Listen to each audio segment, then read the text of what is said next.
Welcome to बीनस coaching institute. आप सभी साथियों का बीनस कोचिंग इंस्टीट्यूट में स्वागत है। साथियों, आज का हमारा एक महत्वपूर्ण टॉपिक होगा ध्वनि यानी साउंड। क्या आप जानते हैं कि साउंड क्या होता है, ध्वनि क्या होती है? हमारे डेली लाइफ में हम जो बातें बोल रहे हैं वो चीज़ें आप तक सुनाई देती हैं, ये एक ध्वनि का प्रकार है। लेकिन हम ध्वनि को डिफाइन करेंगे कैसे, क्या होती है ध्वनि, इन सारी चीजों पर आज चर्चा करेंगे। ये एक बहुत महत्वपूर्ण टॉपिक है। तो देखते हैं ध्वनि क्या है। तो सबसे पहले हम देखेंगे ध्वनि क्या है। ध्वनि, देखिए ध्वनि क्या होती है, एक प्रकार की ऊर्जा होती है। ध्वनि एक प्रकार की ऊर्जा होती है जो हमें क्या करती है, सुनने में मदद करती है। ध्वनि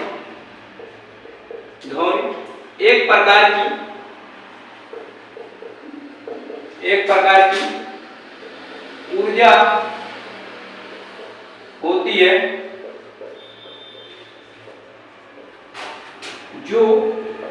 जो हमें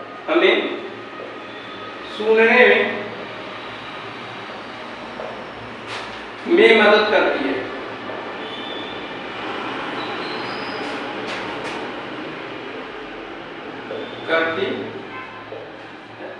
यानी ध्वनि एक प्रकार की ऊर्जा होती है जो हमें सुनने में मदद करती है। ये तो बात हो गई कि ध्वनि क्या है। तो हमने जाना ध्वनि क्या है। ध्वनि एक प्रकार की ऊर्जा है जो हमें सुनने में मदद करती है। लेकिन अब ऊर्जा है तो कैसी ऊर्जा है, क्योंकि आपको बताया गया है कि ऊर्जा मुख्य रूप से दो प्रकार के माने जाते हैं, या तो स्थितिज ऊर्जा या तो फिर गतिज ऊर्जा।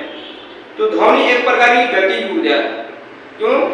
क्योंकि जब कोई भी चीज गति करती है या फिर कंपन करती है तभी ध्वनि क्या होती है, उत्पन्न होती है। जैसे जब हम बोल रहे हैं तो हमारे जब क्या होते हैं, जीभ क्या कर रहे हैं, वाइब्रेट कर रहे हैं, अपनी जगह पे हिल रहे हैं, तो क्या हो रही है, ऊर्जा निकल रही है, यानी वॉइस निकल रहा है, हमारे मुंह से वायु निकल रही है। और वायु जब निकल रही है तो वही क्या करा रही है, ध्वनि का काम कर रही है। तो हमने क्या बताया कि ध्वनि एक प्रकार की ऊर्जा है जो हमें सुनने में मदद करती है। अब बात यह है कि ध्वनि एक प्रकार की ऊर्जा है तो फिर हमें सुनने में मदद कैसे करती है, कैसे हम किसी की बात को सुनते हैं। मान लीजिए हमारे मुंह से जो भी ध्वनि निकलती है वो दूसरे व्यक्ति तक कैसे पहुंचता है, ये हमें जानना है। तो देखिए दूसरे व्यक्ति तक कैसे पहुंचता है, आज हम इसको समझेंगे। उससे पहले हम एक एग्जांपल से लेते हैं। देखिए यहां पर मान लीजिए ए बी सी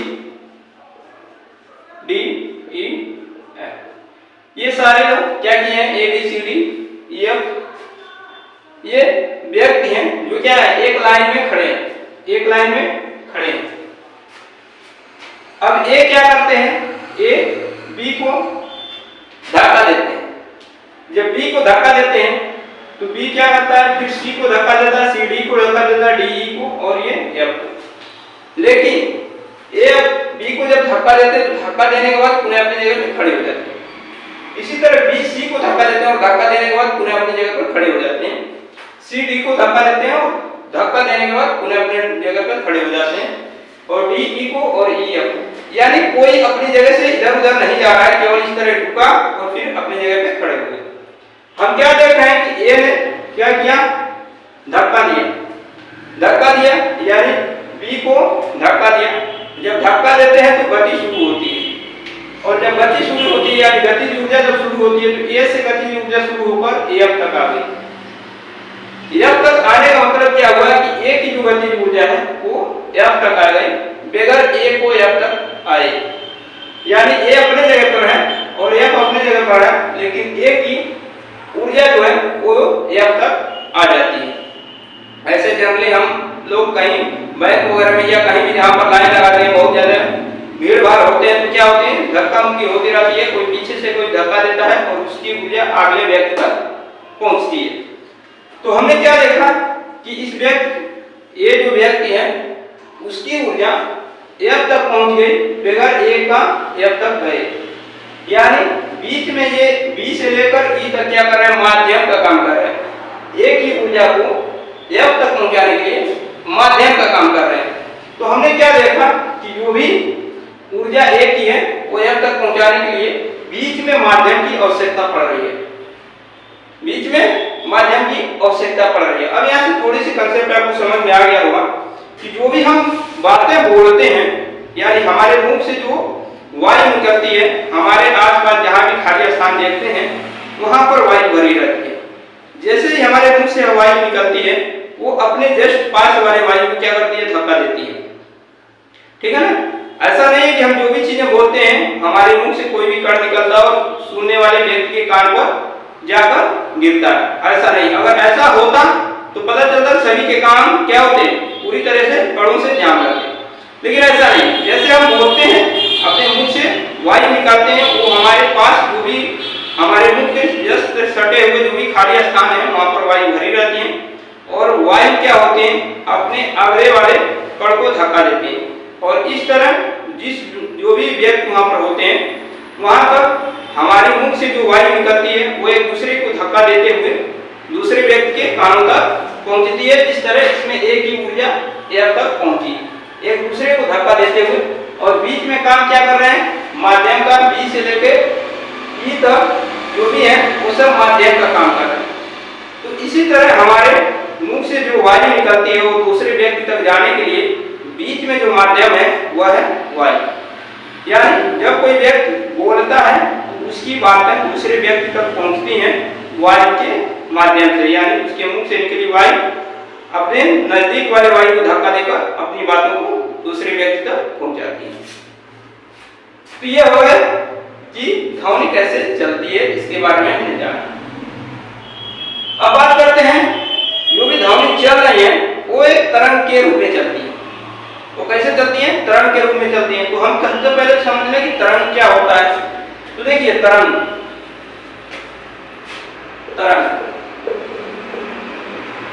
सबसे पहले तरंग को समझते हैं।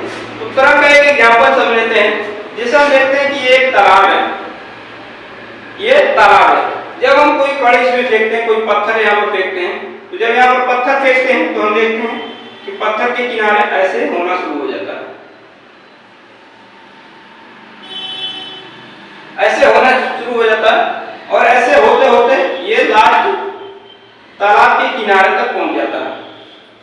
तालाब के किनारे तक पहुंच जाता है। ये है पत्थर, ये पत्थर। इससे क्या पता चला कि जब हम इसमें पत्थर फेंकते हैं तो इसमें क्या होते हैं, तरंग उत्पन्न होते हैं। यानी जल के जो अणु होते हैं वो ऊपर नीचे गति करना शुरू कर देते हैं। जब ऊपर नीचे गति करते हैं, आप देख रहे हैं कहीं पे गड्ढा नुमा दिखाई दे रहा है और कहीं पर डूबरा वाला दिखाई दे रहा है। तो ये जो ऊपर नीचे गति कर रहे हैं ये सब क्या है, इसी को हम कहते हैं तरंग। इन सबको हम क्या कहते हैं, तरंग कहते हैं। तो तरंग कैसे उत्पन्न हो रहे हैं, तरंग क्या है, एक प्रकार का विक्षोभ या हलचल है। जैसे हमने पत्थर को इस तालाब में फेंका तो उसमें हलचल उत्पन्न हुई, जल के जो अणु है उसके बीच हलचल उत्पन्न हुई, और जैसे ही हलचल उत्पन्न होती है उसी को हम कहते हैं तरंग। अब चूंकि ये तरंग क्या हो रहे हैं, आगे बढ़ रहे हैं, गति कर रहे हैं। अब यहाँ से ये एक दूसरे से होते हुए कहाँ तक आते हैं, किनारे तक आते हैं। क्योंकि ये तरंग है और गति कर रहे हैं, तो तरंग जब गति करते हैं उसी क्रिया को हम कहते हैं तरंग गति। तरंग गति यानी जब तरंग क्या करते हैं कि एक जगह से दूसरी जगह तक गति करते हैं, उससे हम कहते हैं तरंग गति। ये हो गई तरंग गति। और ये तरंग क्या है, किसी भी प्रकार के विक्षोभ या हलचल। तो आपको समझ में आ गए होंगे तरंग क्या है और तरंग गति क्या है। अब हम समझेंगे कि तरंग कितने प्रकार के होते हैं। तो तरंग के प्रकार को समझ लेते हैं।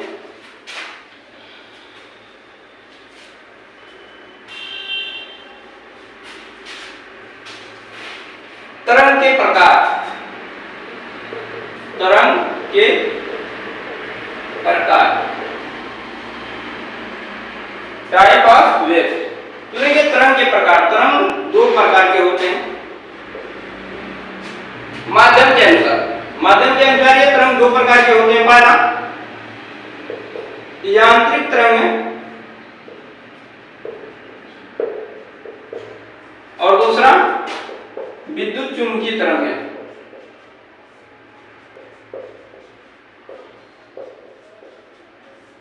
तरंग है यानी मैकेनिकल वेव और मैग्नीट्यूड वेव, ठीक है ना।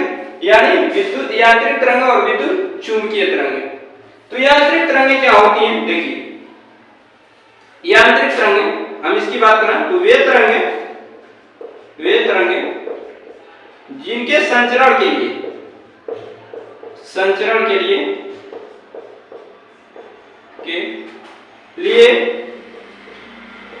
माध्यम की आवश्यकता होती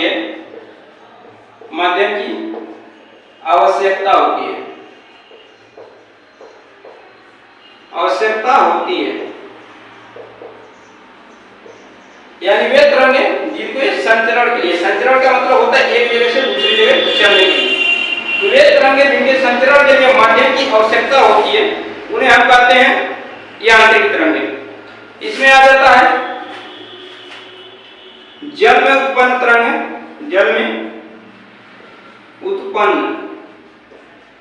तरंगें, रस्सी में उत्पन्न तरंगें और भी इसके एग्जाम्पल्स हो सकते हैं। तो हमने दो एग्जाम्पल्स बताए, जल में उत्पन्न तरंगें, रस्सी में उत्पन्न तरंगें। जल में उत्पन्न तरंगें कैसे होती हैं, अभी हमने एग्जाम्पल दिया है तालाब वाला। और रस्सी में उत्पन्न तरंगें कैसे होती हैं, जैसे मान लीजिए यहाँ ये एक रस्सी है, आप क्या करते हैं इसके सिरे को जैसे हिलाते हैं ये रस्सी कुछ ऐसे गति करने लगती है। तो ये क्या है, रस्सी में भी क्या हो रही है, तरंगें उत्पन्न हो रही हैं। एक सिरे को हिलाया और इसकी ऊर्जा लास्ट सिरे तक पहुंची, तो ये क्या है, यांत्रिक तरंगें हैं। बीच में ये सारी रस्सी नहीं है जो हिल रहे हैं, ये है यांत्रिक तरंगें। बात कर रहे हैं विद्युत चुंबकीय तरंगें। तो विद्युत चुंबकीय तरंगें इसके जस्ट अपोजिट, यानी वे तरंगें जिनकी संचरण के लिए माध्यम की आवश्यकता नहीं होती है उन्हें हम कहते हैं विद्युत चुंबकीय तरंग। जैसे इसका एग्जांपल हम बता दें, प्रकाश तरंगें,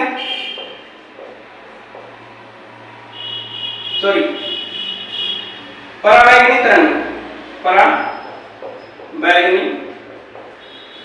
तरंगें, गामा तरंगें,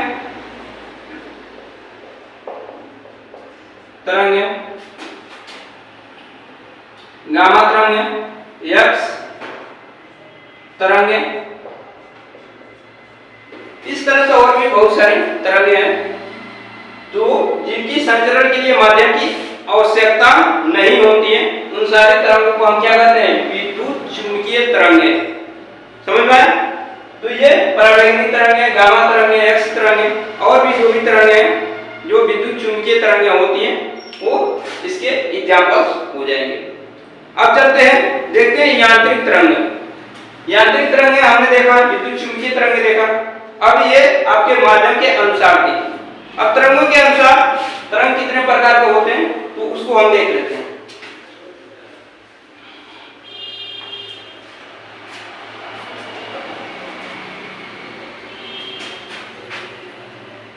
देखिए अब यांत्रिक तरंगें दो प्रकार की होती हैं।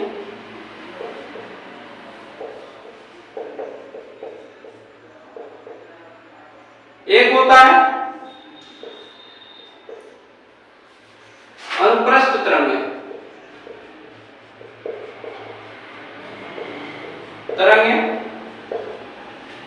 और दूसरा होता है अनुदैर्ध्य तरंगें।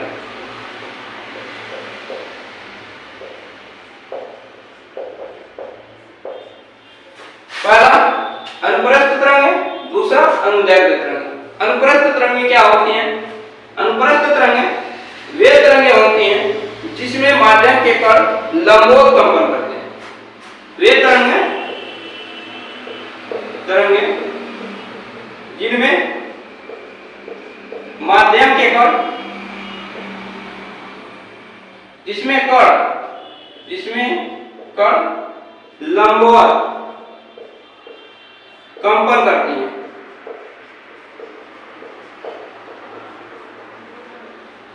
ठीक, यानी अनुप्रस्थ तरंगें वे तरंगें जिनमें कण जो है, जो भी माध्यम के कण जो होते हैं वो लंबवत कंपन करते हैं। लंबवत कंपन करने का मतलब क्या है?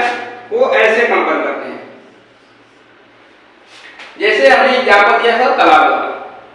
तो जब लंबवत कंपन करते हैं तो जो ये गड्ढा ढूंढा दिख रहा है तो इसे हम कहते हैं गर्त, और ये उभरा हुआ दिखाई दे रहा है इसे हम कहते हैं श्रृंग।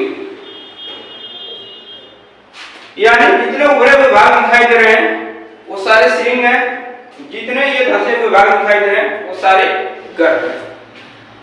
तो अनुप्रस्थ तरंगें वे तरंगें जो क्या करती हैं, लंबवत कंपन करती हैं, और उनमें श्रृंग एवं गर्त देखने वाला, तो उनमें श्रृंग एवं गर्त बनते हैं, वो सारी तरंगें क्या कहलाती हैं, अनुप्रस्थ तरंगें कहलाती हैं। ये तरंगें ठोस एवं जल के ऊपरी सतह पर यानी द्रव में उत्पन्न किए जा सकते हैं। ठीक। अनुदैर्घ्य तरंगें वे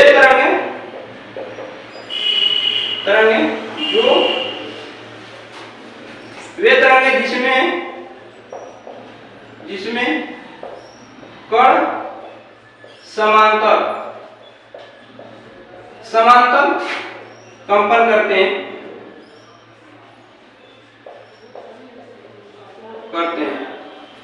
उसे हम कहते हैं अनुदैर्घ्य तरंगें। वे तरंगें जिसमें माध्यम के कण क्या करते हैं, समांतर दिशा में कंपन करते हैं, उसे अनुदैर्घ्य तरंग कहते हैं। जैसे हम देखते हैं स्प्रिंग को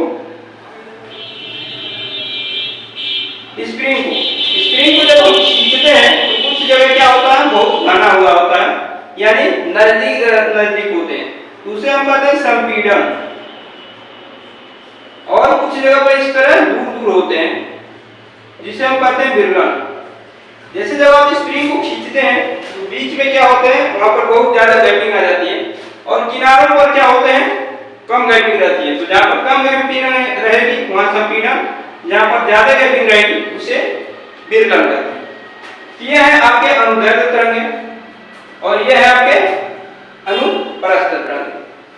अनुदैर्घ्य तरंगें क्या होती हैं, इनको ठोस, द्रव, गैस तीनों माध्यमों में उत्पन्न किए जा सकते हैं, और ये तरंगें अनुप्रस्थ तरंगें इनको केवल ठोस एवं द्रव में उत्पन्न किए जा सकते हैं। तो ये थे आपके तरंग के प्रकार, यानी अनुप्रस्थ तरंग क्या होती है, अनुदैर्घ्य तरंगें क्या होती है। अब चलते हैं अगले कुछ टॉपिक्स हैं उस पर देखते हैं।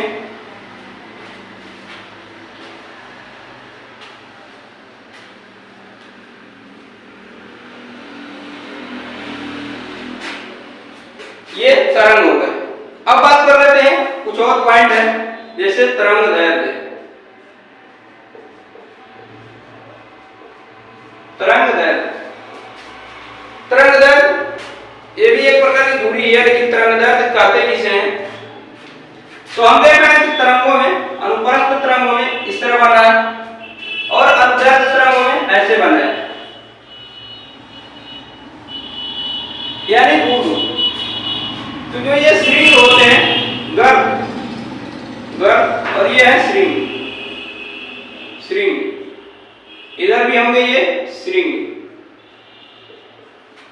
इसमें ये होंगे संपीड़न, ये होंगे विरलन। फिर यहां बनेंगे आपके संपीड़न,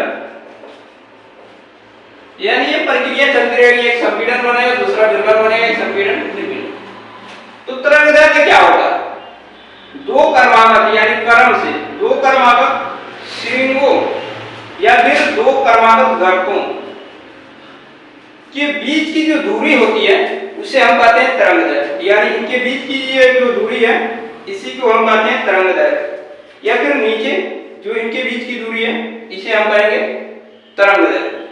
इसमें दो संपीड़नों या विरलनों के बीच की दूरी, यानी संपीड़न और संपीड़न, दो क्रमागत संपीड़नों के बीच की दूरी या दो क्रमागत विरलनों के बीच की दूरी क्या कहलाती है, तरंग दैर्घ्य कहलाती है। तरंग दैर्घ्य को लैम्डा से व्यक्त करते हैं, ठीक है, इसे कहते हैं लैम्डा। तो तरंग दैर्घ्य को लैम्डा से व्यक्त करते हैं, इतना ध्यान होना चाहिए। दूसरी चीज अगर पूछ रहे कि श्रृंग एवं गर्त के बीच की दूरी क्या होती है, तो देखिए श्रृंग एवं गर्त के बीच की दूरी क्या है, तो λ/2 हो जाएगा, क्योंकि टोटल दूरी लैम्डा है, तो गर्त इनके बीचों बीच में बनता है, तो इसलिए λ/2 हो जाता है। समझ आ गया। अब चलते हैं कुछ और इससे संबंधित चीजें हैं उसे भी समझ लेते हैं।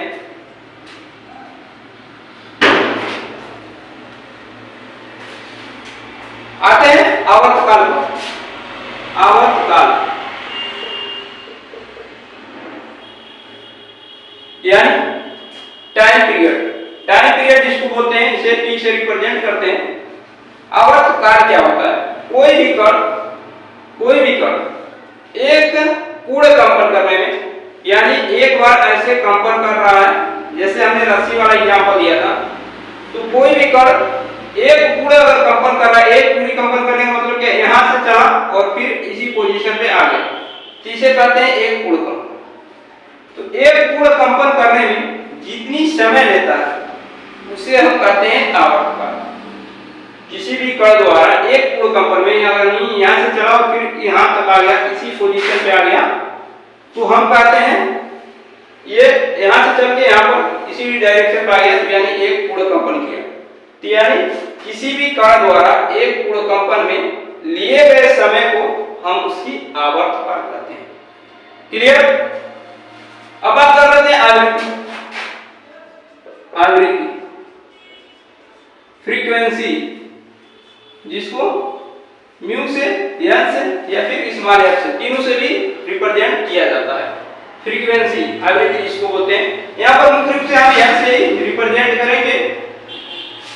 ठीक, आवृत्ति क्या होती है? अब आप देख रहे हैं कि ये माध्यम के कण ऐसे कंपन कर रहे हैं, तो जब कंपन करते हैं तो आवृत्ति क्या कहलाती है कि माध्यम के कण द्वारा एक पूर्ण कंपन, यानी एक पूर्ण कंपन में, एक आवर्तकाल में माध्यम के कण एक आवर्तकाल में जितनी पूर्ण कंपन करते हैं, मान लीजिए यहां से चले ऐसे ऐसे चल रहे हैं, तो 1 2 3 पूर्ण कंपन किए हैं, 3 बार पूर्ण कंपन किए एक आवर्तकाल में, तो माध्यम के कण एक आवर्तकाल में जितनी पूर्ण कंपन करते हैं उसी को हम क्या कहते हैं? उस कण की आवृत्ति। यानी जितनी जल्दी जल्दी कंपन करेगा एक पूर्ण काल में, आवर्तकाल में, तो उसी को हम कहते हैं आवृत्ति। आवृत्ति को हम यहां से रिप्रेजेंट करते हैं। आवृत्ति और आवर्तकाल में जो रिलेशन होता है, संबंध होता है, n/t=1 होता है। आवृत्ति आवर्तकाल में जो संबंध होता है वो होता है n/t=1 होता है। इतनी बातें आपको समझ में आ गई होंगी। तो ये थे आपके आवर्तकाल, आवृत्ति। एक चीज और बता दें, आयाम। आयाम जिसको एम्पलीट्यूड कहते हैं। आयाम क्या होता है कि किसी भी कण द्वारा अपनी स्थिति से अधिकतम दूरी, यानी अधिकतम किसी भी ओर जितनी दूरी तय कर सकता है उसे हम कहते हैं उसकी आयाम। जैसे यहाँ पर है तो यहाँ पर ये देख रहे हैं, यहाँ से अधिकतम इतनी ऊंचाई तक गया है, ये जो ऊंचाई होगी ना इसी को आयाम कहेंगे, और इस आयाम को ए से रिप्रेजेंट करते हैं। ठीक है, तो आयाम को ए से रिप्रेजेंट करते हैं, आवृत्ति को एन से रिप्रेजेंट करते हैं, आवर्तकाल को टी से रिप्रेजेंट करते हैं। तो आपको समझ में आ गया होगा कि आयाम क्या है, कि किसी भी कण द्वारा अपनी स्थिति से, मध्याह्न स्थिति से किसी भी दिशा में अधिकतम दूरी को कितनी ऊंचाई तक ये कवर कर सकता है उसी को हम कहते हैं आयाम। ये है आपके आयाम, आवृत्ति और आवर्तकाल। तो ये सारी चीजें कुछ इंपॉर्टेंट थी जो आपको हमने बताया है। इसके बाद हम वीडियो को यहीं पे समाप्त करते हैं, लेकिन नेक्स्ट जो वीडियो होगा उसमें श्रव्य तरंगे, पराश्रव्य तरंगे, अपश्रव्य तरंगे, इन सबसे संबंधित चीजें होंगी, और आप उसमें जानेंगे कि जो भी अल्ट्रासाउंड होते हैं, जो भी सोनार जो होते हैं, सोनार का मतलब जो भी समुद्र में जहाज यूज किए जाते हैं वो कैसे पता लगाते हैं दुश्मन के जहाज कैसे हैं, कहाँ पर हैं, या फिर हवेल मछली वगैरह जो होती हैं वो कैसे अपने शिकार को पहचानती हैं। इसके साथ साथ और भी जो भी आजकल जो टेक्नोलॉजी हो रही है ऑपरेशन वगैरह करने में या पथरी वगैरह पता लगाने में, उन सब चीजों से संबंधित हमारा अगला वीडियो होगा। आप उस वीडियो को जरूर देखिएगा, और इसी टॉपिक से रिलेटेड वो वीडियो होगा। तो वीडियो को यहीं पे समाप्त कर रहे हैं। वीडियो कैसा लगा आप लोग कमेंट बॉक्स में जरूर बताइएगा, और जो लोग चैनल पे नए हों वो चैनल को लाइक करें, शेयर करें और सब्सक्राइब जरूर करें। धन्यवाद।